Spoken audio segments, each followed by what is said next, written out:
Hello and welcome to the Stories from Foster Care podcast, brought to you by the Irish Foster Care Association. I'm Andrew Murphy, and on this episode I'm talking to Harold Barber and Michael Shannon, a couple who provide supported lodgings and foster care. We said it to him because they thought we were brothers, Right. and I just said, will you please tell him we are a couple, Yes. We're together, and it's better to be honest. And maybe that was our apprehension, but when that conversation was over, it was over, Yes. The first lad that came, the night he arrived, that was the night I had a young Afghani boy up just to chat to him, just to help him and maybe answer questions for us on him. That night he was saying no, he didn't want to stay, he wanted to go back to Dublin. And we said, well, listen, let's talk about it in the morning. And this wee friend took him to the mosque the next day, and he came home from that mosque, saw the community of people and said, no, I'm fine here.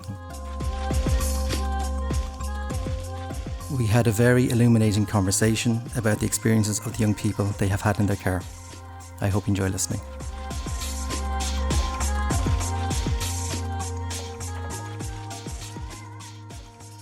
Good morning, Michael and Harold. Thank you so much for being with me here this morning. You made quite the journey across the country to meet with me, and I really, really appreciate it. So our first question, or I suppose to kick off, is to kind of look at what brought you to fostering. Could you tell me, both or either of you, what was your initial kind of thinking, or what inspired you to go take the step into fostering? I suppose I'll take that one, Andrew, in that I'm a social worker by profession, and I just started in Sligo, and there was a new initiative being set up there through the aftercare team, who were looking for people to provide supported lodgings. So it was really for young people over 18.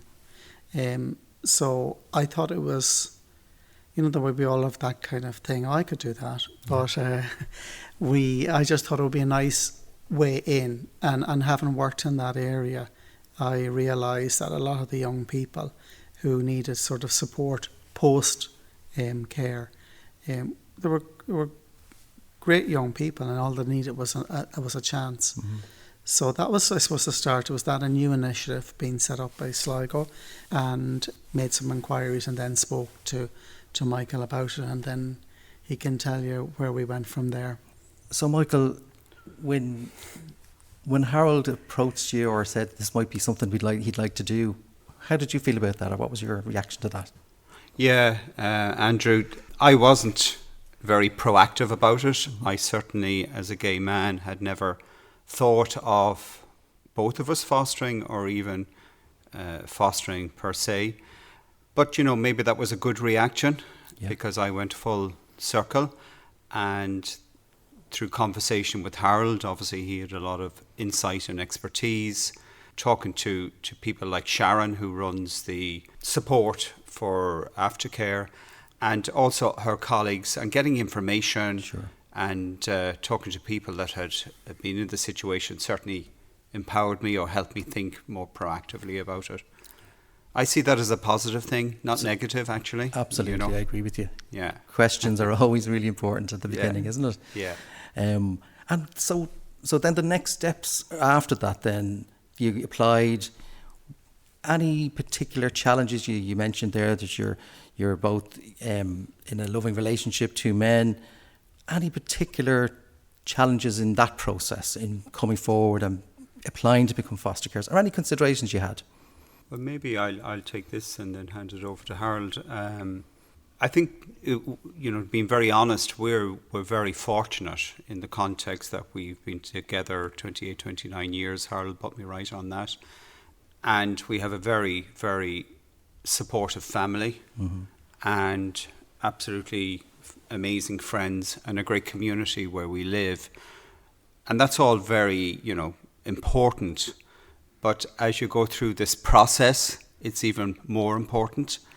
And once Harold and I had agreed that we would go for the assessment initially to see if we were suited and be approved, we then communicate it with our families and friends and community who are just absolutely amazing. I don't know about Harold, what's your view? I suppose I looked at it purely with my social work head on me, really, to be honest, in that I never really thought about the gay issue too much. Because again, I just felt I was looking at maybe selfishly, in that it was sort of an easy route into fostering, in that we were really specifically being assessed for over 18s. Okay. So I just felt with that they will be to an extent responsible for themselves. So I never looked, the gay issue wasn't huge for me. It was like kind of the training, getting it done, that kind of thing. And the next step was when Michael sort of came round to the idea, was some training and then an assessment. But Michael forgot to tell you that he was living in the Middle East. Oh, so I did a lot of, I won't say that work, but that kind of preparation. We were kind of doing it in isolation, really. Okay. Michael on our own. Michael was in the Middle East, I was at home. I did the training. We did the assessment, sort of. Were you home for that, or did we do it online? I can't remember exactly. In person. Yeah.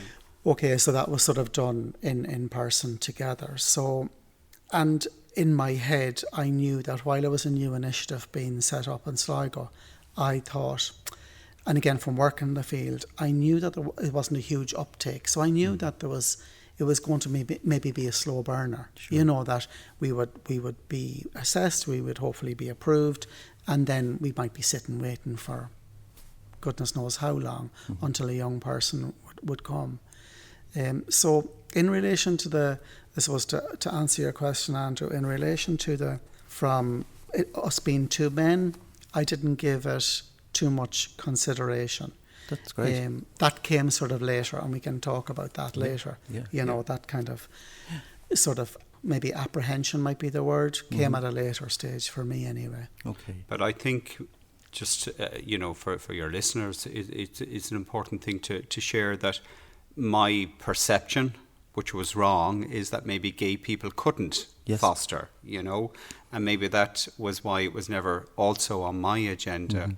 But certainly with the support of Sharon and her staff, Michelle and Nicola, etc., I mean, education and understanding that who can do it, that we live in the 21st century here now, and so that was really important to understand that before you start the assessment. For me personally, I know Harold has a lot of experience as a social worker, but I don't, And part of me was reluctant to ask that question almost, because it seems such it's a thing of the past in lots of ways. But for some people it's not, and I think we do have to acknowledge that it is something that we do have to think about sometimes. Not always, we shouldn't, but something we have to think about sometimes. Well, you do, Andrew, and sorry if I cut across you there, fine. because I've been thinking a little bit about for today, and I think identity as a principle is really important, but really important for the people that we look after, that we'll talk about later on. But, certainly over the years, the challenge for me was about identity of being a gay man, married, living in the community, work, etc. And yes, thank God, legislation and Ireland has changed so much, but you also have to be respectful that some people may not have the same values as yourself. And I think certainly fostering has brought in the importance of identity, and also for the people you're looking after and the communities you're within is a really, really important point, I think. And I think that's something we've learned because we've had to as people growing up, but also it's a comfort factor. So I hope that's a strength. Yeah. And I think you're right, it is something that people have to learn growing up, I'm sure, when they go through that process of coming out and establishing their identity in their family and in the community. So it's and then I can imagine that being foster carers, there's another, I suppose, constant coming out in that sense, in terms of the children that come into your life and maybe dealing with their history or their identity. So I'm sure it has to be part of your thinking, and how you approach things. I really appreciate that you're sharing that with us. You mentioned there, Harold, that about some of the apprehensions that you had that maybe followed or came later on around that. I don't want to dwell on it too much because that's what we want to talk about today. Yeah. But what do you mean by that, or could you tell me a little bit about that? Yeah. Well, I suppose just to start with, as I said, I had my social work hat on me. So I kind of thought, yeah, we can do this. Not maybe think, and maybe to an extent kind of pushing that view on Michael in the beginning. Yeah, we can do this. What's the apprehension about? And maybe not thinking as deeply maybe as Michael did about it.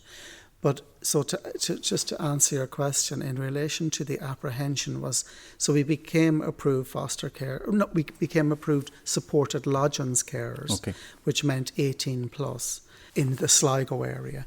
In some areas of the country, supported lodgings are 16 plus. So, but Sligo kind of held tight that it had to be over 18.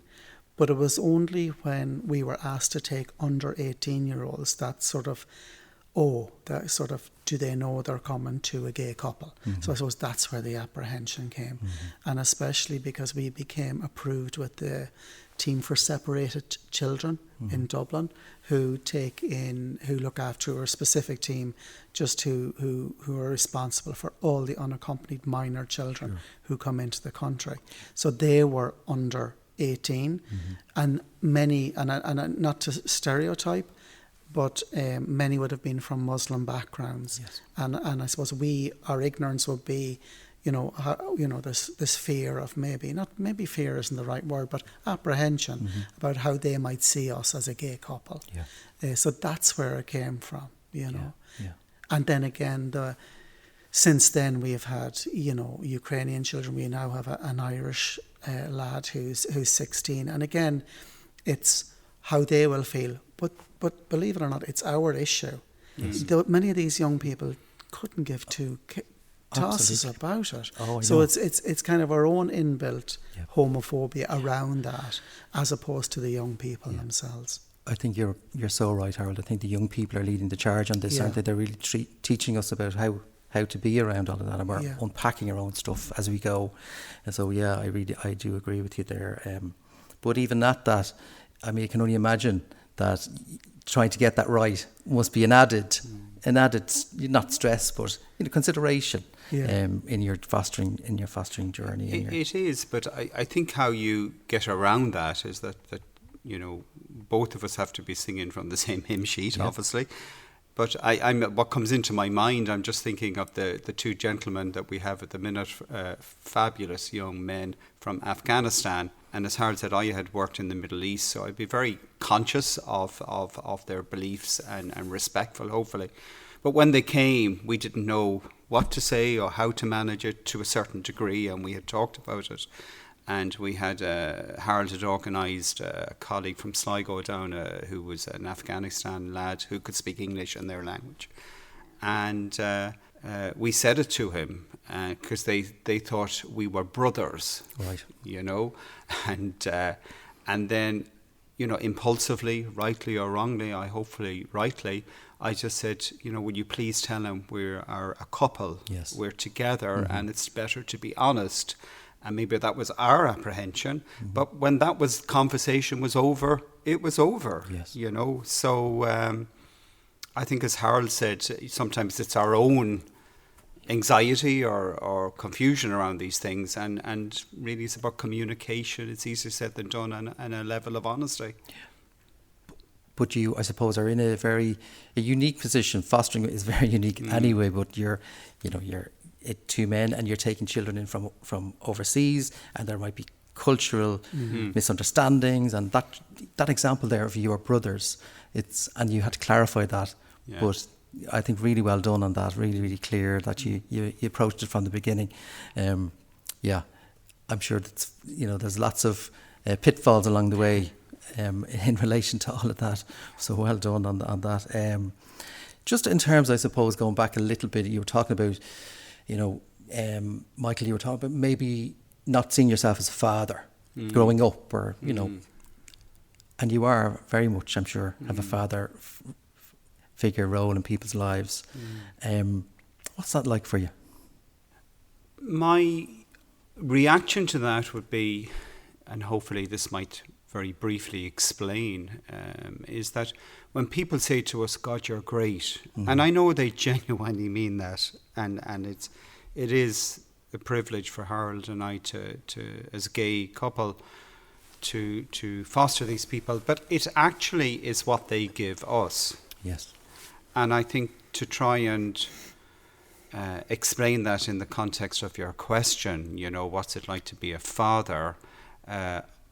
I have wonderful nieces, nephews, all, wonderful family. But there's something a little bit different of having your own children. I don't sort of view them as foster children, to be honest. They're our family. And that comes with its brilliant, all the fun and all the spirit that they bring. But it also brings challenge as well. And that's, I think, is what being a father is trying to support them, provide safety, guidance, love, when things are tough, trying to be there through them. So, in conclusion, and it's that heart that you feel. It's very hard to describe, but if anything happened on your heart, I can find myself getting emotional, would melt, Sure. So I think that's what that father thing is, Andrew. It's hard to describe, but it's very special. And Harold, if it's okay to ask you the same question, if it's not too much to ask you. I think for me, maybe again, it's the ages of the young people we take in. That I suppose I would see, I don't know how to explain it, fatherhood as like a continuum, like from birth onwards, and it continues all your life. Whereas we have these children usually from 15, 16 onwards. So we've the dual role of having some Irish children and then the Afghanistani boys. And in fairness, the Afghanistani boys have very good role models of fathers. Okay. They're not in the care system because of the typical issues that children come into care for. They're in for a different reason, and you often can evidence in those boys the love and how they've been loved, and sort of the whole emotional and challenges that come for them, that present for them usually on a day-to-day basis, is to do with them having to flee their country. Sure. And then you have the Irish children who may not have had that good role model of a father. And what I'm trying to say is that we come in at a point in their lives then, at sort of 15, 16, where some of them will have had a good role model, others won't. And I see my role as somewhere kind of in the middle there, of almost being like a support or a kind of a sounding board. I suppose I'm just thinking more of, they will come to us with questions, and what do you think about this, and what do you think about that, or I'm going to do this, or I'm going to do that. And it's either in a nice way saying, do you think that's a really good idea? Or, yeah, that is a good idea. Or, my work permit didn't come. What am I going to do? Well, we're going to do this. So I see it sort of as almost like a team thing, and Michael is part of that as well. So it's not the same sort of, it's a fatherhood in a different kind of way, almost as a supportive role, and hopefully drawn on my own experience of being parented as well, and taking some of them, and maybe not taking some of the things I would have seen with my own father, so it's probably not as emotionally based there as might sound a bit harder, but it is just that role of being that kind of almost like someone they can lean on, that kind of a way. Yeah. But I do think what you said there about your own father and that role model stuff, and it's so important for young children and young people in care, and whatever way that manifests itself in your relationship, it really sounds like fatherhood to me, and being a father, it's guiding people to the next point in their life. I mean, that's what it is, really, isn't it? Yeah. And I suppose exactly, and I suppose I can only take it up at the point that the boys come in. You can't, treat them like 3 and 4 year olds, or try and recapture that bit, so. Yeah. But I think in relation to what Harold's saying, if I may just add 2 things,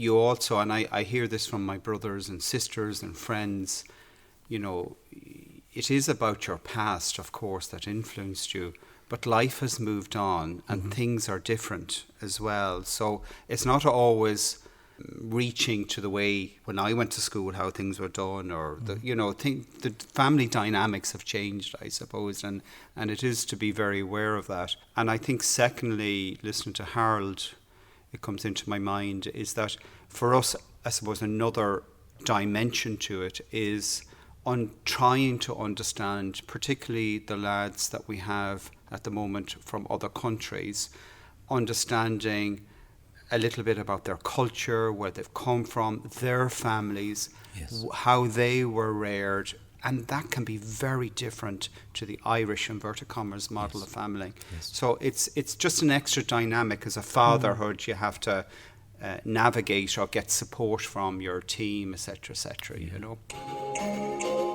Hi, I'm Paul Harrison. You're listening to Stories from Foster Care. You can subscribe wherever you get your podcasts. If we could move on a little bit to the young people that you have supported and you have in your care, and I'd be really interested. I don't know much about what it's like for young people to come into this country unaccompanied, having left a war-torn situation, and you guys are picking up them from that point. What's that initial stage like for those young people? And I'm sure it's different for all of them. But could you tell me a little bit, in a general way, about what they might have faced or what they've endured to get to Ireland? But the two lads that we have, and they didn't know each other. So, one is from a country area in Afghanistan, apparently about 2 hours, give or take, outside Kabul, the city. And the other is from Kabul as well. I'm just being respectful, not saying their names. Course, is that okay? That's 100%. Why I want to be sound. So, listening, their journeys have been similar from what we can gather, and certainly from the social workers that have supported them when they got here, is that they've travelled in a group from Afghanistan. What struck me is that I remember both of them saying, I assume this is accurate, because maybe interpreting it wrong, is that within that group they don't know who the leader is. Okay. I think they pay somebody to get them through so many countries, 7 or 8 countries. They went from, I think, Afghanistan to Iran to Turkey to Austria to Italy to wherever, Switzerland, all by foot or car or hopping on trains, and then eventually they ended up in Cherbourg. Okay. And in my ignorance, again, I thought they would be sort of going straight from Cherbourg onto the boat. They were there for a few weeks. It's all planning, how to get onto the boat safely.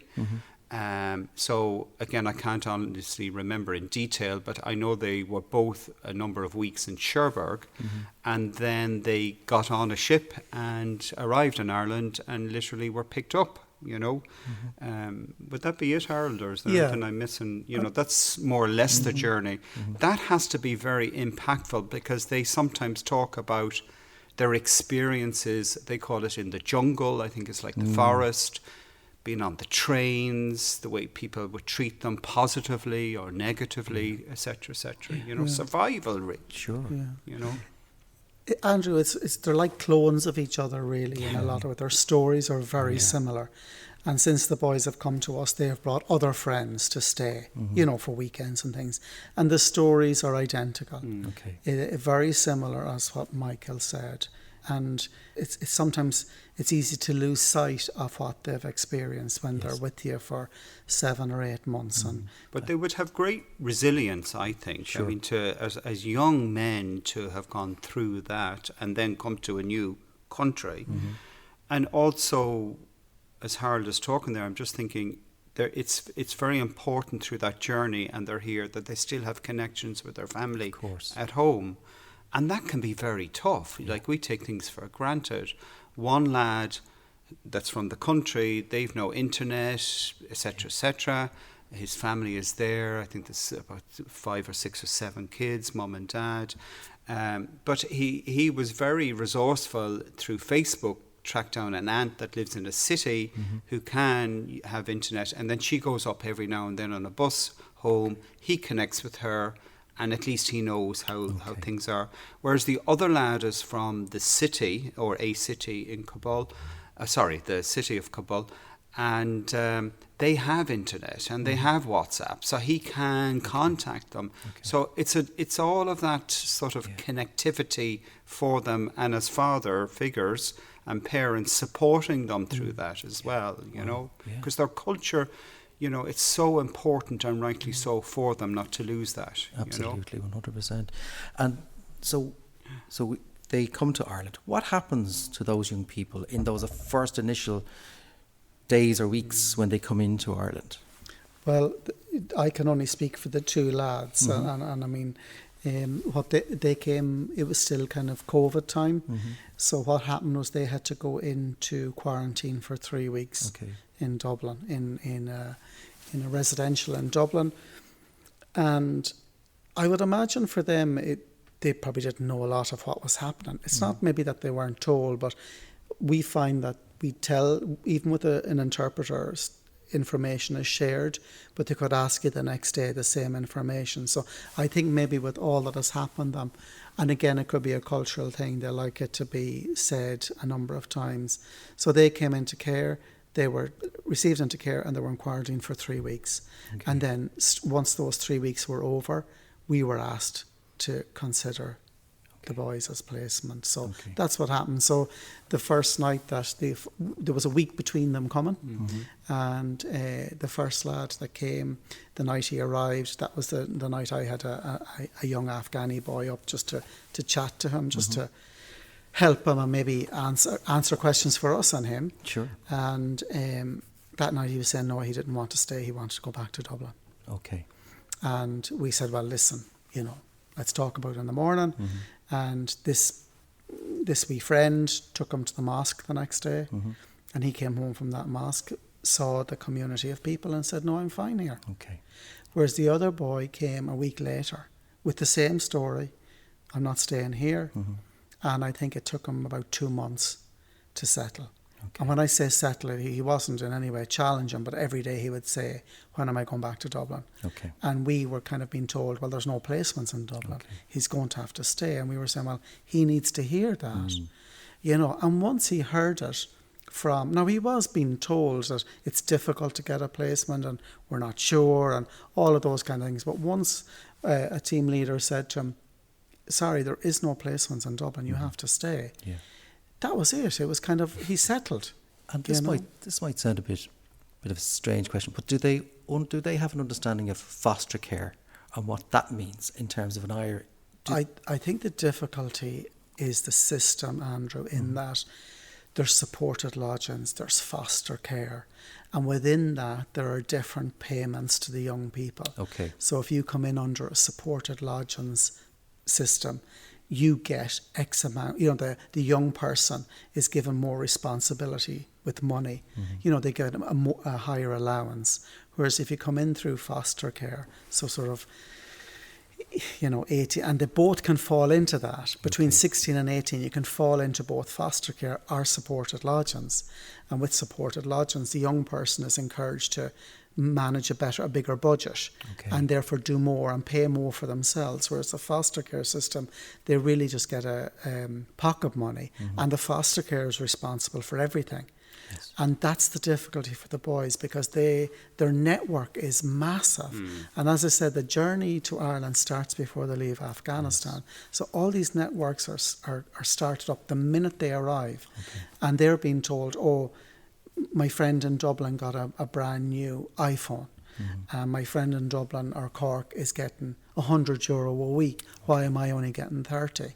You know, so it's all the mixed stories they get, and it's not because necessarily one is getting more than the other. It might look like that, but actually they're not. So that was, for the first few months, it wasn't, because I suppose, again, my work, I'm used to hearing those stories, and we certainly got support from our link worker and the boys' social worker around that, and we felt we were able to manage that. Harold is absolutely right. We got very good support, and I want to reiterate that from the social work department and social care team, etc., etc. I personally have nothing but praise for the system. However, just in case any, politicians or policymakers are listening to this, when these two lads reached 18, that's it. Yes. So, fortunately at the moment, Harold and I can fund ourselves, and we've chosen that the boys themselves want to stay. That's the most important thing. Okay. But, and we have, out of courtesy, professional courtesy, the support of the system. But those lads don't have anybody. And how many more do they not have? As in, there is no state. They're caught up in getting citizenship. Thankfully, we can help them to the best of our ability to navigate that. But I have this whole issue that it is not right at 18 that everything, and I just categorically have to say, this is not the professionals, this is the policymakers and political system that really needs to be looked at, to support people like our two lads and hundreds or maybe thousands more in that situation. I don't know if I make sense, but I just feel very strongly about that. No, you absolutely are. Can I just clarify that the reason our boys don't receive anything after 18 is they were not a full year in care. Yes. Okay. And that's going to be a dilemma, not even just for the young people who come from other countries, but Irish children as well, who are not in care one full year before their 18th birthday. Therefore, they're not entitled to an allowance. They're entitled to support, as in they can drop in a kind of a drop-in support, but they're not entitled to any funding. And that's the issue. And just to sort of say that, yes, while there's probably thousands of other young men, predominantly it seems to be men, certainly Afghani men, who would fall into, they would have direct provision, they would get basic allowance. But I suppose we see it full on because our boys are in our house and we help them with everything as if they were our children. Of course. Whereas the other boys who come to visit them, their friends who come from direct provision, I'm not being funny, but they're like lost souls. Yeah. They don't have that level. Yes, they are getting support, but it's almost from a distance. And whereas we're kind of, I suppose it's like a family. We're behind them. We're holding them there, with the ups and downs and making the calls for them. And we're lucky enough, and I'm lucky enough to have links through my work and know just from my work who to ring or what to ring or to find information. And I'm not sure the other young people. And again, just to finish off on that, one of our arguments for keeping our boys on, apart from they wanted to stay on, was that we just felt if our boys moved out at 18, they would have had only 4 or 5 months with us. Yeah. And they were just settling in. And I mean, I don't know what their mental health would be like or any of those other things. Absolutely.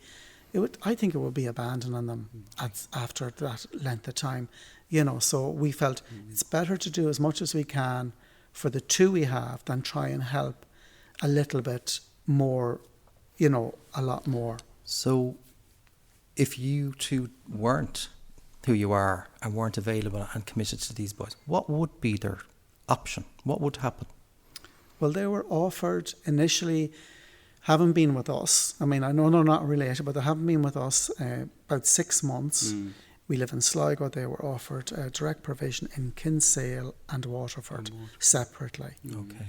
And the boy said, absolutely no way. Well, it was a no-brainer because they weren't moving anywhere in their heads. No way were they. But we wanted to make sure that they weren't losing out by staying with us, and that it wasn't our decision to keep them. It had to be the boys' decision, and we had to outline to them what they might lose out on and what they would gain, and they had to come up. Do we want to stay or go? So anything that was offered to them, we told them.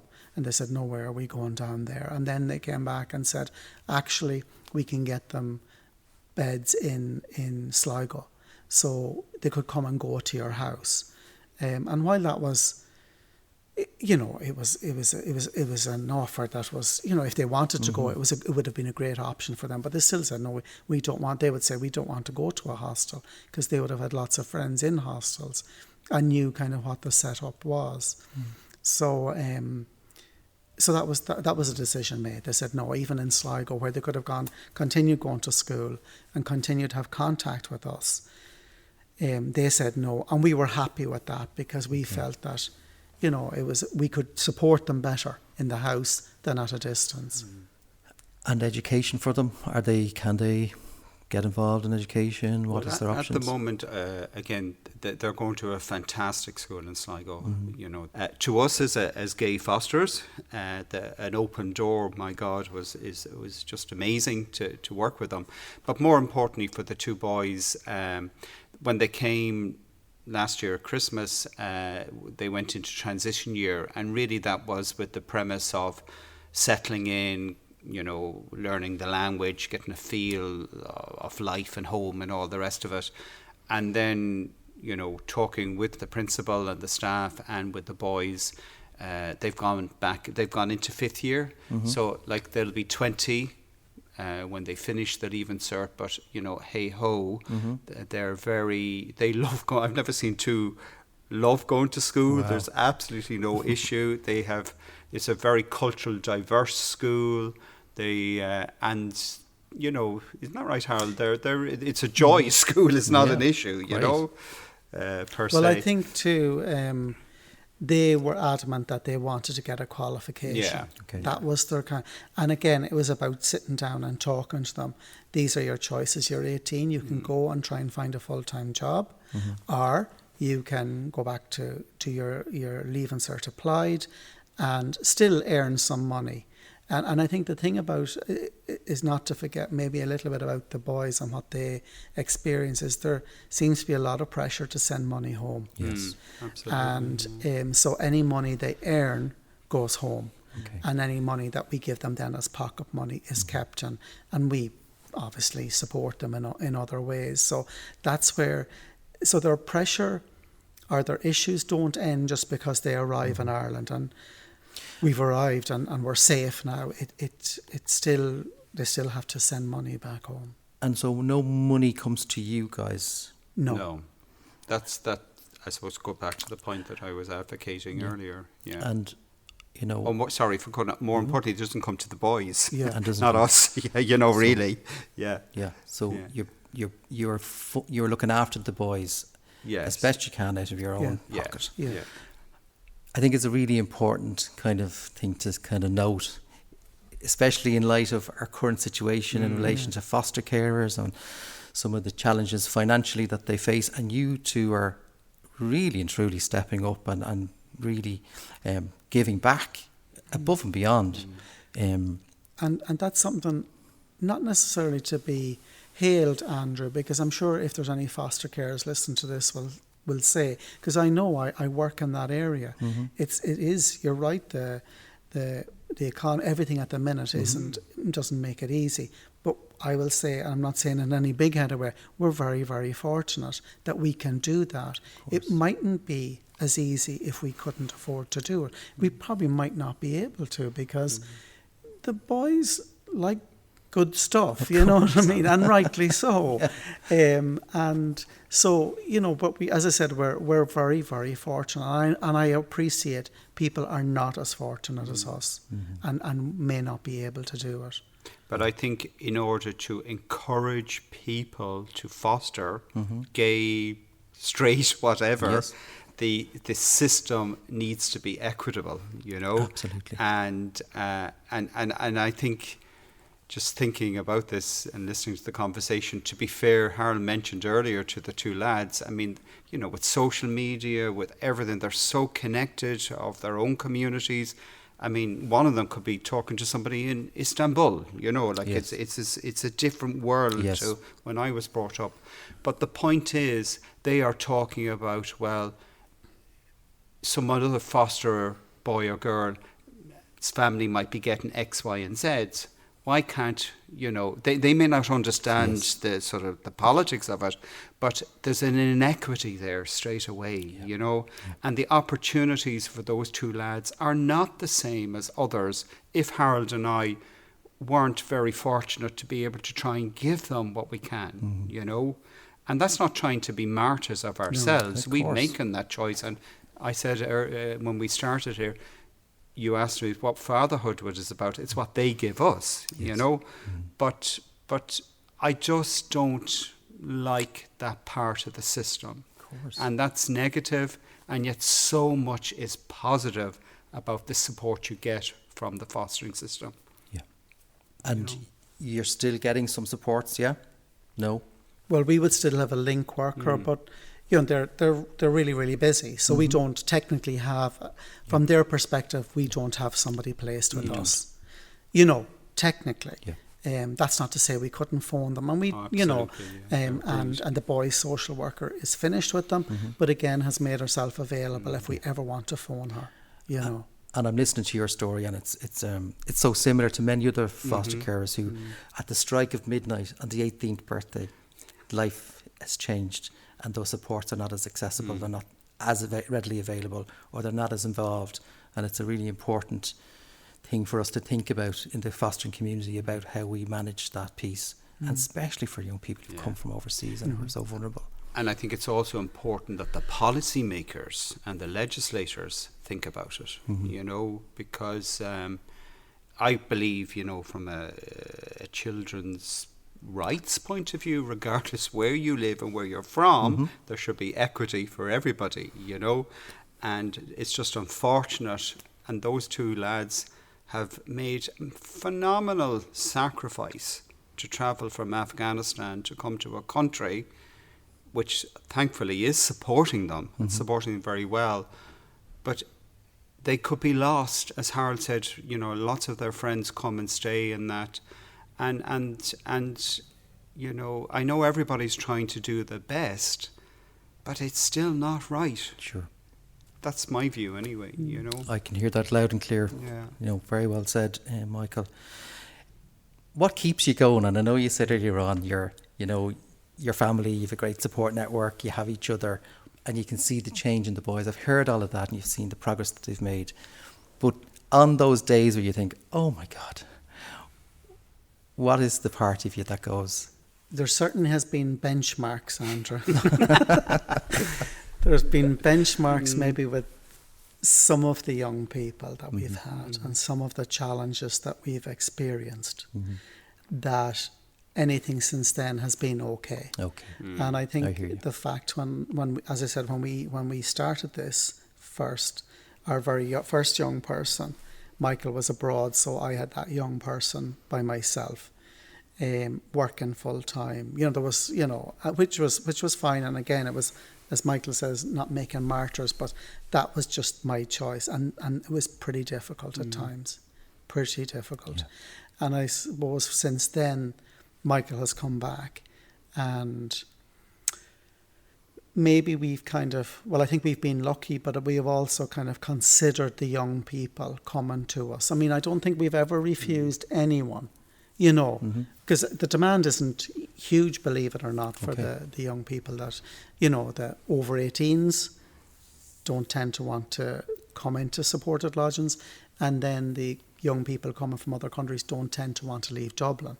So you can see why us in Sligo maybe there isn't a huge demand.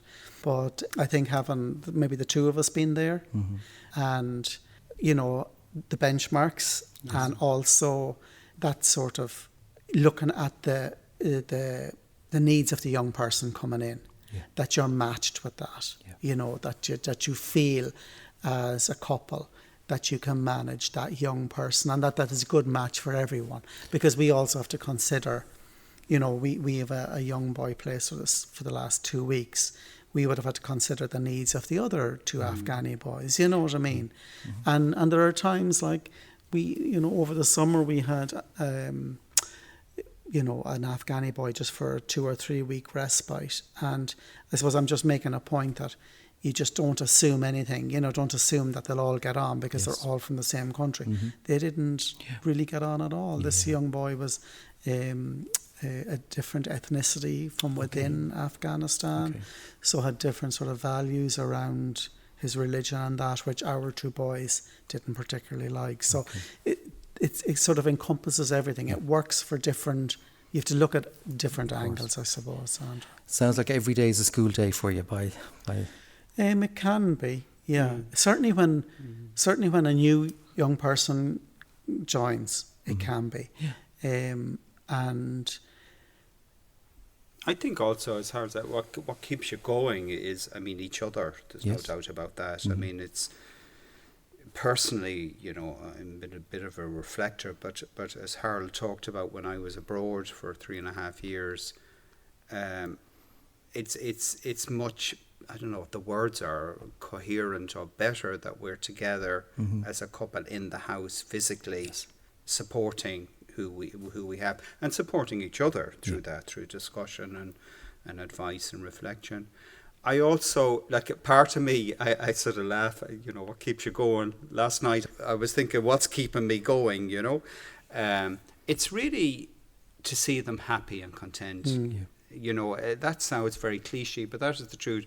To feel that they're safe, to see their transition, to see the joy as well in them, the fun we can have together, all of that. You can't, it sounds awful to say that, buy that, and that's what keeps you going. And I also, in conclusion, would say self-care is really, really important, whatever that is. I took up yoga over a year ago, and I find that really helpful for me personally. But whatever it is for Harold's a great conversationalist and great chatter and has great friends and loves to go out and meet friends and tea, and that's all self-care.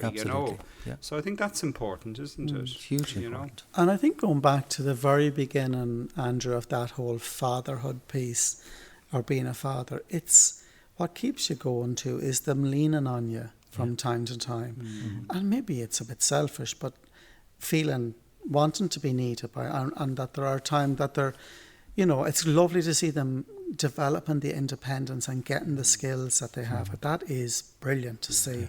And everyone should be entitled to that. But it's also the times that they lean on you for things, whether that's advice or whether that's a lift at 11 o'clock at night. That's part of being willing or semi-willing to doing it, depending on what time of the day or night or how many runs already you've made in and out.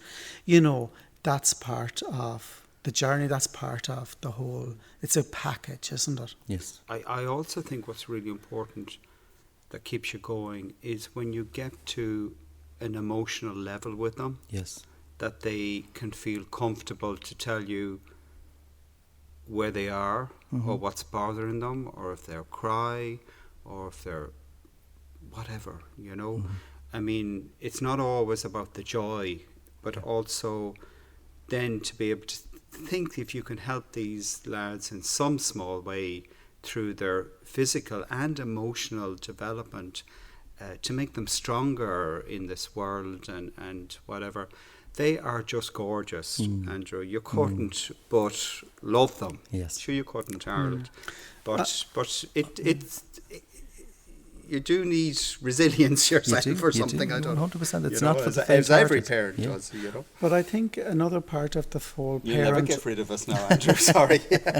Another component of the fatherhood thing is, it may not be significant, but you talked, it's, we've, as I said, a mixture of Irish and Afghani boys. With the Afghani boys, if they're being very emotional, it's managing that piece I find a little bit difficult because things get lost in translation, i.e. the language barrier is huge. So they're crying in front of you. There's, if it was an Irish child, and this is about me feeling a wee bit better, that with an Irish child you can talk or you can make a gesture that is supportive or seen as supportive. With the Afghani boys, it's difficult sometimes to use language as a comfort because they may not understand what you're saying.